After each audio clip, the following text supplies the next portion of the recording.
Horasma dihita bangso Batak. Perbedaan ni pago-pago doho tuho.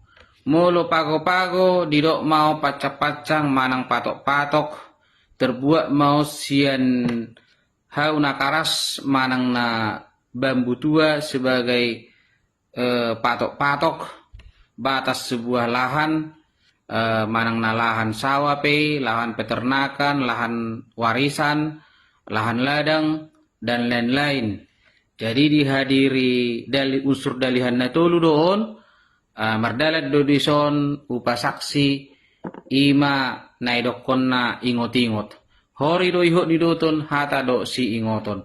Jadi molo tuhe, terbuat mau sian tiang batu sebagai batas wilayah atau sebuah lahan secara permanen yang tidak bisa diganggu gugat. Dihadiri unsur dalihan natolu doon, jala mardalat dodison, ima upasaksi naidok na ulu-ulu. Didok mahatani na tua-tua madok tuho na sora mukbat, gadu-gadu na sora sesa. Jadi on sah doon, dang boybe diganggu gugat manang ise tanda persetujuan secara sah.